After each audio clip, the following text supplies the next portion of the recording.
Magandang araw po sa inyong lahat, mga kabansa. Kayo po ay nasa Iparas kay Paras. At ito ay inyong lingkod, Ado Paglinawan, na bumabati sa inyo ngayong araw na ito. Secretary, bumati ka na rin. Yes, magandang hapon po sa ating mga mahal na mga kababayan. Unang-una, mahal nating kasama, si Paring Ado Paglinawan, at of course, ang ating mga naghihirap pa ring mga mahal sa buhay, mga Pilipino, mga kababayan natin na hindi pa rin nakaahon sa hirap dahil sa kabulastugan ng gobyerno na ito, na hindi man nabigyan pa rin ng food security, kababaan ng presyo ng mga basic commodities in life, na kabuhayan or pagpapabuhay sa ating mga araw-araw na day-to-day activities. Hindi natin nakita ang mga improvement sa buhay dahil ang taas pa rin ng presyo ng langis, ang taas ng presyo ng mga asukal, ng kuryente. So ito po ang naghahari sa ating kahirapan for the last 3 years, at heto na naman, magkaka-eleksyon na naman early next year. So yun po ang nangyayari. Alam mo, Paring Ado, nagkakaroon sana ng buhay ang maraming taong bayan na hindi naniniwala dito sa administrasyon. Nung una na naninindigan si Pangulong Duterte at nagtatag siya ng isang opposition group na tinagurian nilang Maisug. Tayo po lahat ng mga Pilipino na gusto nating mawala na sana ang kahirapan under the leadership of Marcos, ay nagsagawa ng isang movement na ang iniisip natin ay talagang makatotohanan, at hihilahin ang taong bayan patungo doon sa isang people's power, isang ikangay pagpapatalsik na legal, Pag-aalsang mapayapa para sa ating taong bayan, no? Pero anong nangyari? Na nandoon tayo lahat sa Davao City, at doon nag-launch yung unang sinasabi nilang Duterte leadership. At true enough, naniniwala tayo dahil narinig natin si Duterte na talagang palaban siya sa administrasyon ni Marcos. Inaakusahan pa niya na ito ay isang drug addict, at tinatakot pa niya na, or winawarningan pa niya si Marcos na, Marcos, baka makatulad ka sa tatay mo, na napaalis sa ating bansa at nadala sa Hawaii. Tapos sinugundahan pa ito ng kanyang anak na mayor ng Davao City, na si Baste. malakas din yung dating na against Marcos din, at sinasabi niya, kung wala kang competence, mag-resign ka na. So ang dami po na umaasa ng ano, pero bigla na lang po na So, doon sa punto na yun, you agree na yung nangyari sa Davao City ay angkop talaga sa damdamin at layunin ng sambayan ng Pilipino. yes, angkop talaga yon. Angkop. At wala, at that time, walang iniisip tungkol sa politika, sa eleksyon. Kasi, ang nasa isip at puso ng taong bayan ay ma-address yung misgovernance, ma-address yung corruption, at yung paglulustay ng pera ng bayan sa mga travel, sa mga kung ano-ano. So, naniniwala, what's in a word? So, sabi nila, maisog ang ginagamit. Kasi, Hakbang lang maisog. hakbang ng maisog. Kasi, Step of the kasi- brave heart. kasi, ang symbolic noon, si Duterte. Kasi siya ay isang maisog. So, ang hakbang ng maisog, ibig sabihin, yung mga katulad ni Duterte na maisog ay magsama-sama You step forward with Duterte. and step forward. Pero, ano pong nangyari?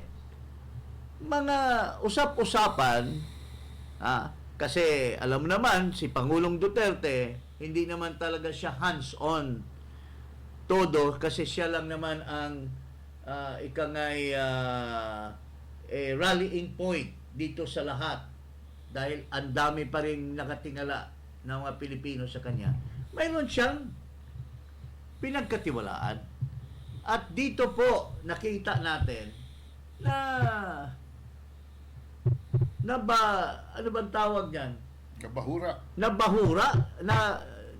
Kasi biglang nag-conspire itong, ang sabi ng mga ito daw dating komunista nakipag-conspire sa isang Dating Marcos. dating loyalist. Pero ako, I will not say dati.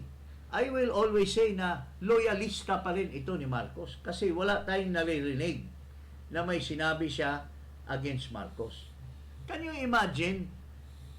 Mga taong bayan umuopos kay Marcos, tapos hahaluan mo ngayon ng isang tao na magsalita doon, at nagiging siya na ngayon ang tinitingala ng mga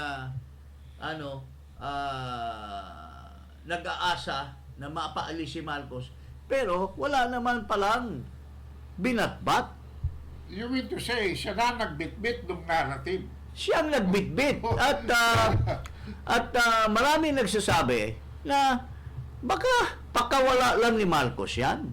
Pinasok yan in conspiracy with this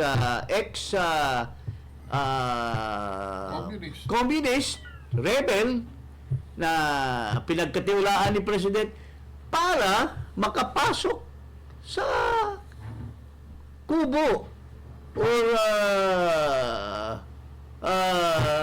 inside para bantayan si Duterte na hindi makabuelo. So, tingin ko...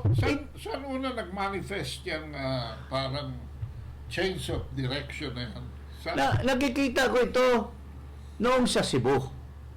Kasi siya lang, wala pa naman siyang role doon masyado. Nag-i-speech lang siya. Ang kanyang sinasabi tungkol lang naman sa People's Initiative. Ay against siya sa People's Initiative. And ang karamihan doon ng mga naniniwala sa ating kausa ay hindi People's Initiative, kundi yung kabulastugan ng gobyerno, pare. Tapos bigla na lang nung sa Cebu, doon ko nakita na, that was the trend na, bakit ang tapang ng ating patunguhan, pero pagdating sa Cebu, nagbago ang narrative ni President Duterte, nagbago ang narrative ng ibang mga speakers. And so on and so forth. Until dumating tayo sa mga instances na walang napatupad na tuloy-tuloy sa movement. Kasi parating nahaharang sa mga iba-ibang probinsya. Ang napansin ko doon, Secretary, ay Hindi pa halos tapos. Siguro 3/4 pa lang yung speech ni Pangulong Duterte sa Cebu. Pero dahil nahalata na nung iba Mm. na malabnaw na ang dating. Yeah, in fact, there were even people Walk out. na sinasabi na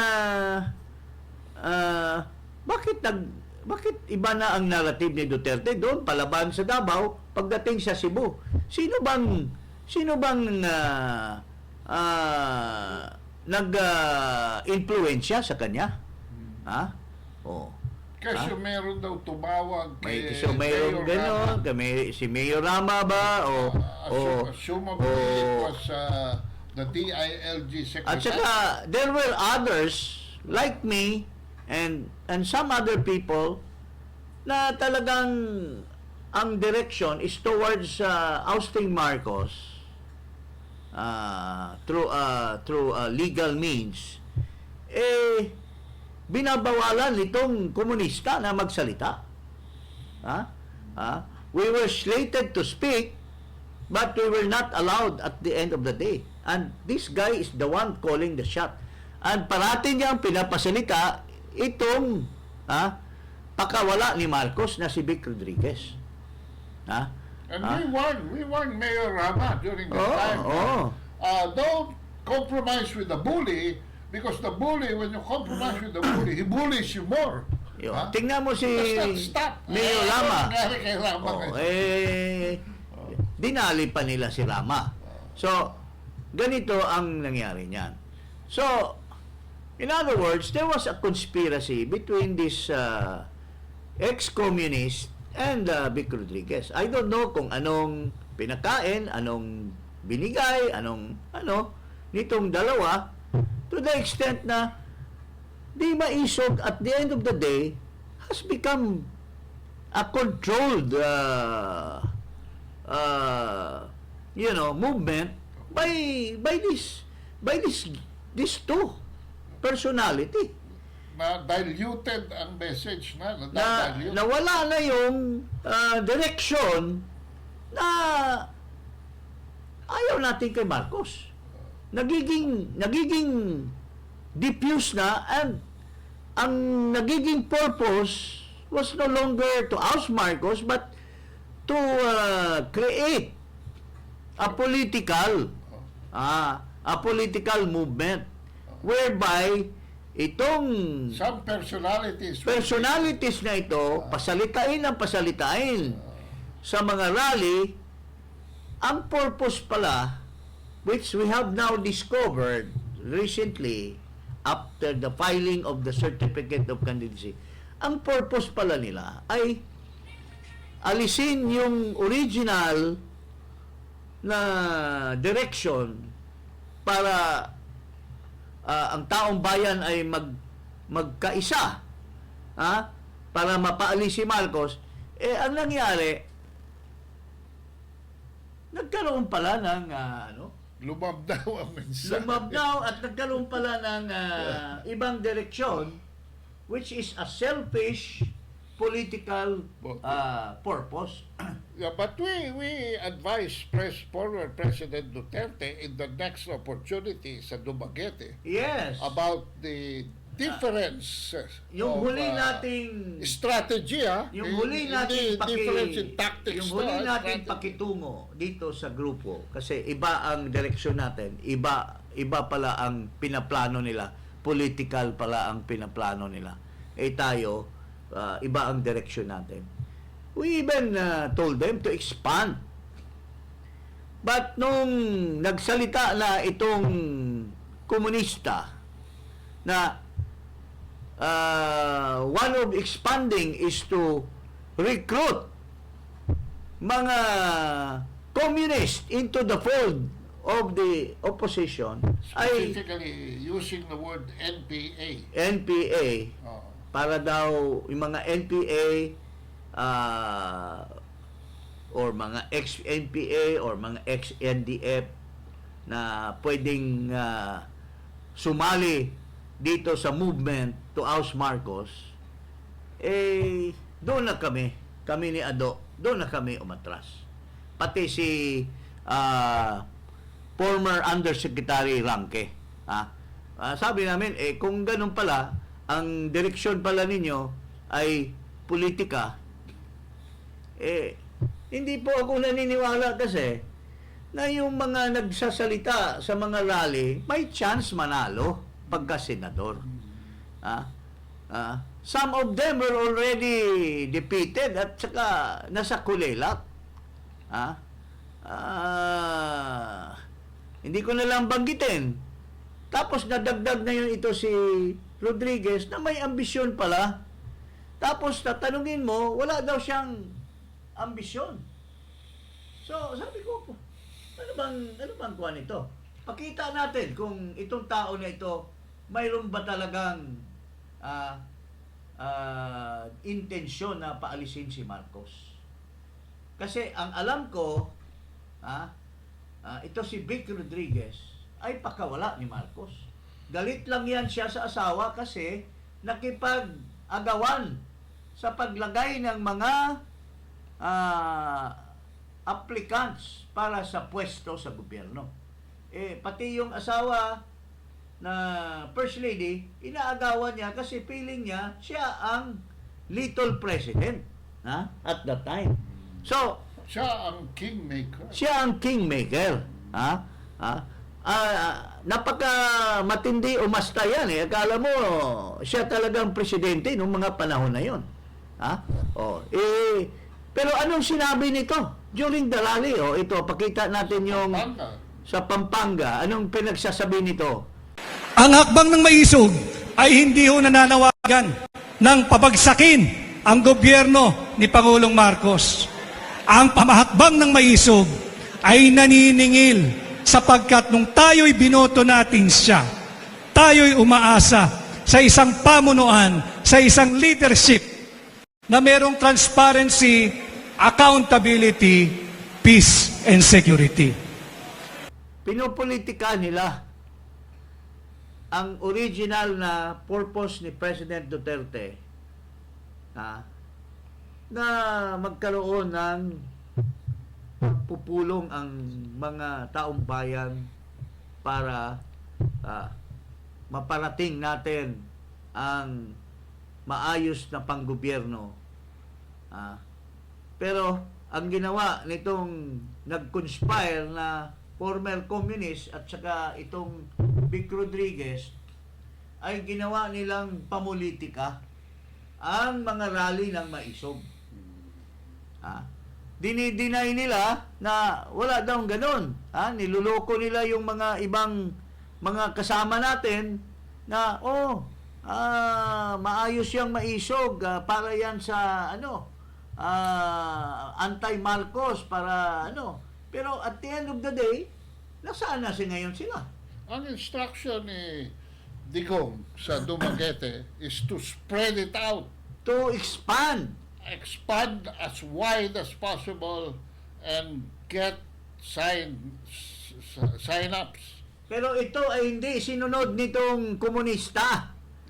At he conspired with Vic Rodriguez to politicize the Maisog in such a way that they will produce candidates for the election. Kunyari pa na hindi daw.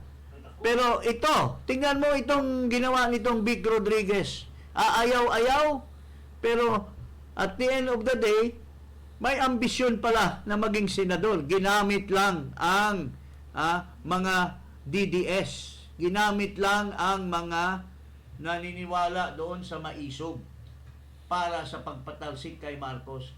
Hindi pala yon ang purpose, kundi gamitin nila ni komunista at siya na magiging kandidato siya for senator. Tingnan natin, ito yung katotohanan, mga kababayan. Sa aking paghain ng aking kandidatura ay formal at opisyal na ho akong aplikante ninyo sa pagkasenador. At sa gitna ng tila nakabibinging katahimikan at pagkonsinti sa kaliwat kanang korupsyon at higit pang korupsyon, kagaya po ninyo, hindi ko rin matanggap na magpatuloy ang ganitong uri ng baluktot na pamunuan. Marami akong nakakasalamuha na may inaakusa daw niya ng korupsyon pero nung umpisa matindi daw ang ginawa nito sa Malacanang kaya nga sinipa tapos ngayon tatalon sa atin ng mga tunay na mga oposisyon, tatalon siya magpasabak, nagtayo ng libro, ginamit tayong lahat na bumili ng libro niya kasi pala magpayaman siya, gamitin niya para pagkasenador. Yun ang tunay na malaswa na purpose nitong taong ito. Ito, pakinggan natin ito. Cleaning up the mess Vic Rodriguez left behind. When retired University of the Philippines professor Clarita Carlos was appointed National Security Advisor, NSA, in June last year, not a few eyebrows were raised, not only because she was a woman, but also because the position is traditionally given to former military officers. Last January 14, Malacanang announced the resignation of Carlos. However, speculations flew thick and fast that Carlos' removal from the cabinet was due to her association with Victor Rodriguez, Marcos's first executive secretary, who resigned after 79 days in office following his involvement in the sugar importation fiasco in September. With Carlos out as National Security Advisor, Marcos kept the tradition of appointing a retired general, former Armed Forces Chief Eduardo Año, to replace her. Año was former President Rodrigo Duterte's Interior Secretary from 2018 to 2022. The removal 2 weeks ago of Lieutenant General Bartolome Vicente Bacaro, Marcos' first AFP chief appointee, was also reportedly because of his close association with Rodriguez. Bacaro's replacement by General Andres Centino, his classmate at the Philippine Military Academy, was also reportedly triggered the resignation of Defense Department officer in charge Jose Faustino Jr., who was also reportedly close to Rodriguez. Some say Centino's reappointment as AFP Chief of Staff was meant to correct a disruption in his 3-year term under Republic Act 11709, enacted by Duterte in April 2022, which aims at further professionalizing the military. Under the law, which provided a fixed 3-year term for military officials, Centeno should not have been replaced until November 2024, counting from his appointment on November 12, 2021. But Marcos cut short his tenure when he appointed Bacaro on August 8, 2022, barely a month prior to reaching the mandatory retirement age of 56. Apart from the mess in the military, Rodriguez also left behind troubles in the Department of Agriculture, DA, which Executive Secretary Lucas Versamin recently fixed. He cleared DA Undersecretary Leocadio Sebastian, former SRA Administrator Hermenegildo Serafica, and SRA board members Roland Beltran and Aurelio Balderrama of any liability over the allegedly unauthorized signing of a sugar importation order last year. So, hindi lang siya sinipa dahil magkaaway sila ni First Lady. Maraming mess ang ginawa ni Rodriguez sa Malacanang. Kasi may mga kasama akong nakakausap, ang problema ay siya ay naghari-harian doon. And not being experienced as an executive secretary, maraming nagkakagulo. And ito po, itong video na pinatawag siya sa Senado at inimbestigahan siya. I asked for the import plan. I also asked who will be accredited. And an answer to our query, if the PITC may import on behalf of industrial and for home consumption sugars. And finally, if we may be given a draft sugar order for their proposed 300,000 metric tons new round of importation. On the following day, 5 August, Friday, at around 2:55 p.m., my office received a draft sugar order from then SRA Administrator Serafica. And few hours thereafter, we received the recommendation, a memo containing the recommendation to import that 300,000 metric tons of sugar, this time coming from Senior Undersecretary Leo Sebastian. That's just show na Vic Rodriguez was summoned in the Senate to explain the mess that transpired. And this was the early part of the Marcos administration. And Napakaaga. And he made certain people responsible who were really good people, like Undersecretary Sebastian, who was vindicated later on. But it was Vic Rodriguez who was responsible for all this mess in Malacanang. Tapos, sinipa siya sa Malacanang because of the insistence of the First Lady. But his relationship with Marcos is still under cloud of doubt. It seems no love lost. It seems there was no love lost, and siguro he was on a secret mission of Mr. Marcos to infiltrate the Maisug.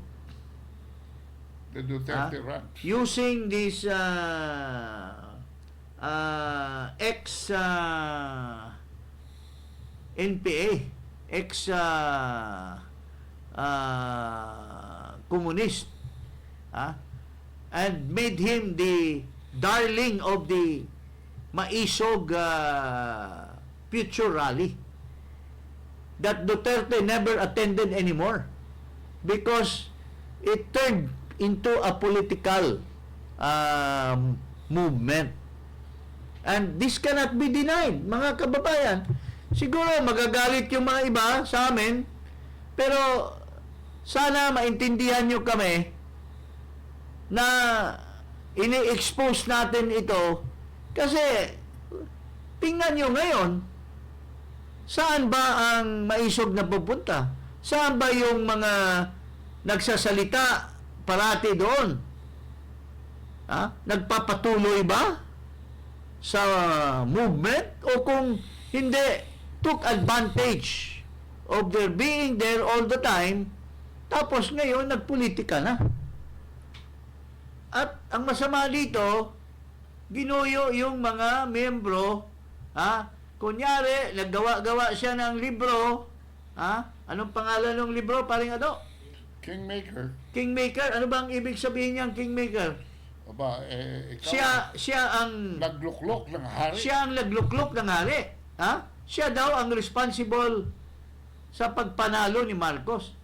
Ang pagkakapal naman ng mukha, alam naman natin na si Sara Duterte helped the victory of Marcos. How can an underling, a small-time lawyer of Marcos becomes the creator of the victory of Marcos? Just because he was the campaign manager? Campaign manager, kinokontest nga ni First Lady ang pagka-campaign manager niya. Tapos, ngayon, binenta yung libro at pinakinabangan ang mga membro ng and he made money out of it, from the sale of the book, and siguro over and above what he made, idinagdag niya siguro yung proceeds doon, at he is now in the thick of the senatorial fight. What has happened is... Di ba nakakaya yan, mga kababayan, na diskurso ka ng diskurso, pero never did you mention against Marcos?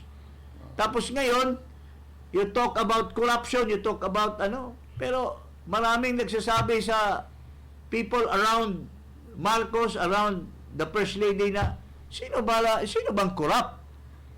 Kaya kasinipa dahil daw sa mga chismis na, alam mo, nakalap. Hindi na lang natin sasabihin dahil alam naman ito ng taong bayan kung ano ang mga tinutukoy nito.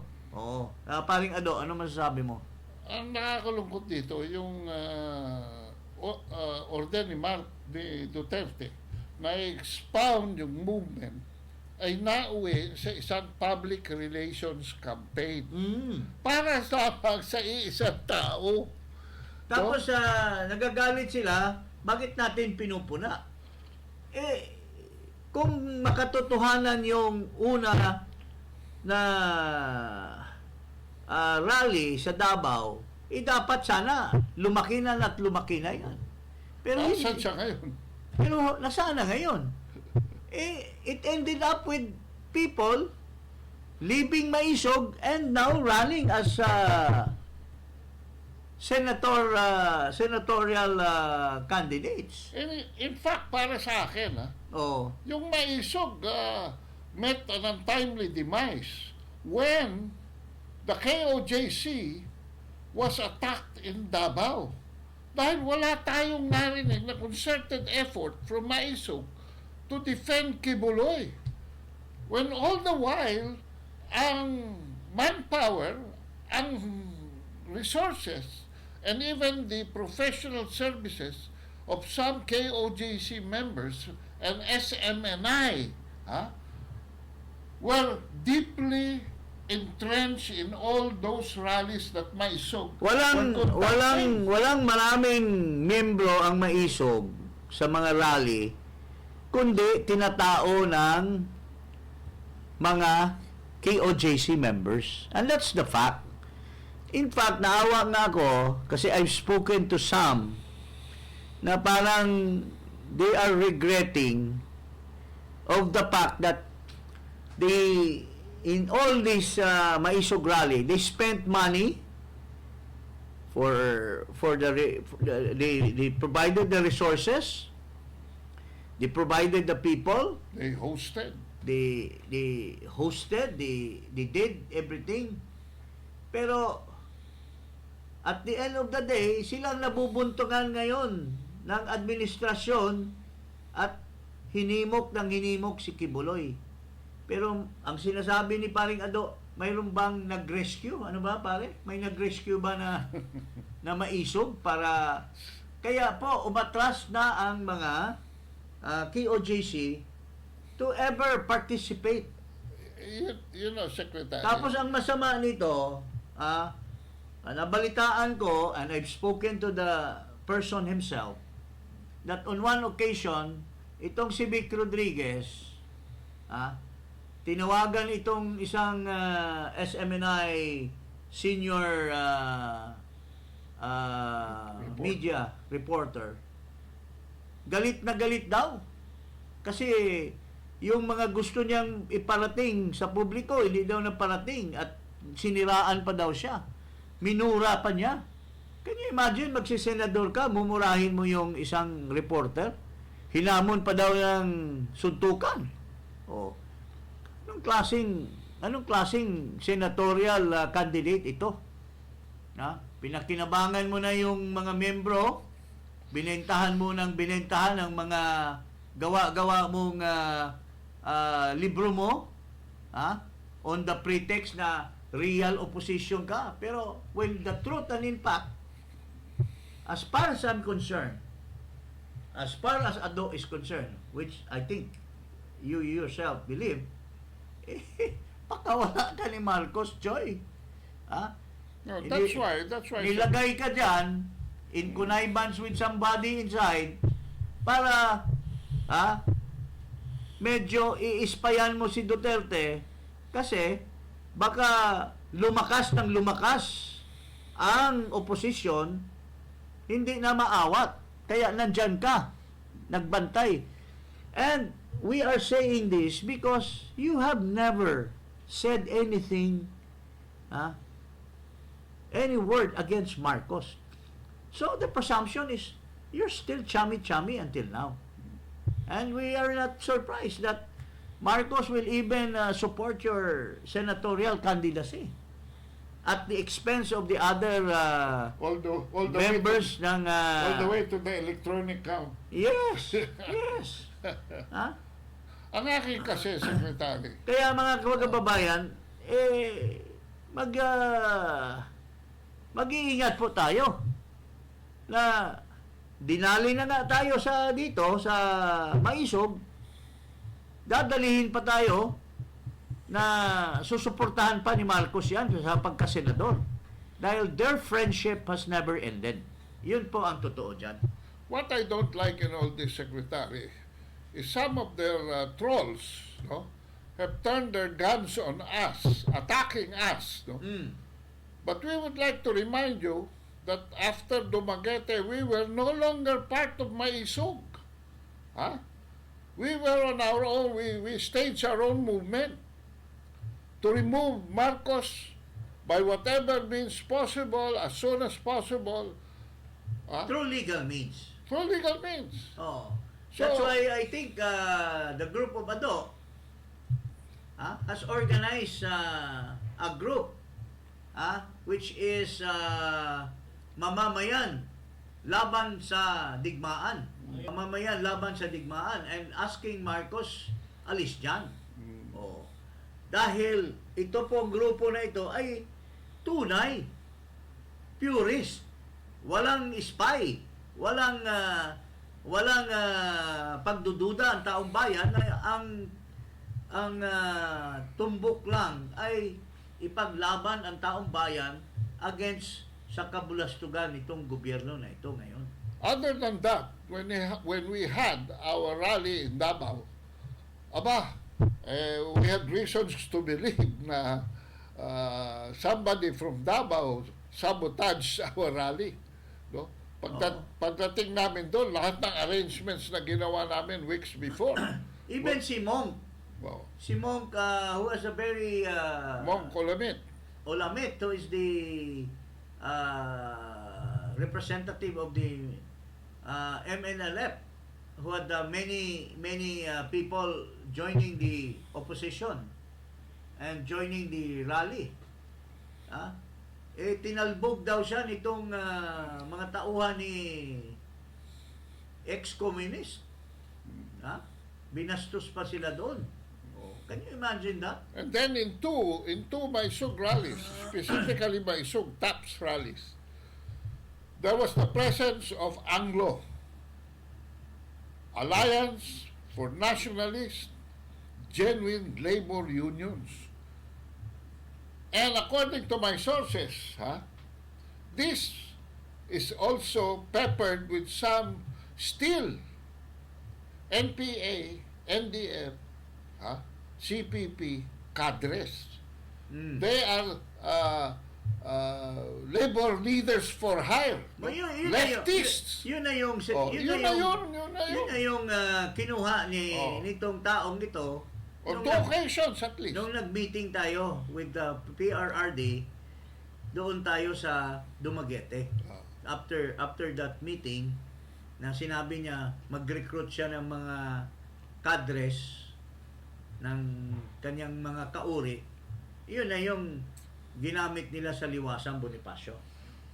Para magkaroon lang ng clearing of the air. No?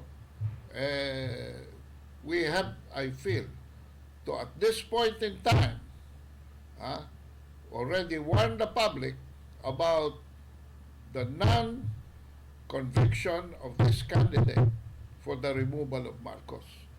Paano mawawala ang korupsyon? Paano mawawala ang malgovernance? Paano mawawala ang kung ano ng problema natin sa South China Seas? Isa lang naman ho pinagagalingan niya. Si Presidente Marcos lamang. Kung nandiyan pa siya, miski na siguro 2025 elections pa ninyo sa senator, andyan pa rin kayo. It will be a revolving door. So if we want real change, this is not the way to proceed with it. Yan lamang naman po ang aming puntos dito. Okay. So if we want results, we have to say, Marcos, alis dyan. Huwag kalimutang mag-subscribe dito sa Iparas kay Paras at i-click ang notification bell at mag-subscribe na rin sa YouTube channel ko at Ado Paglinawan.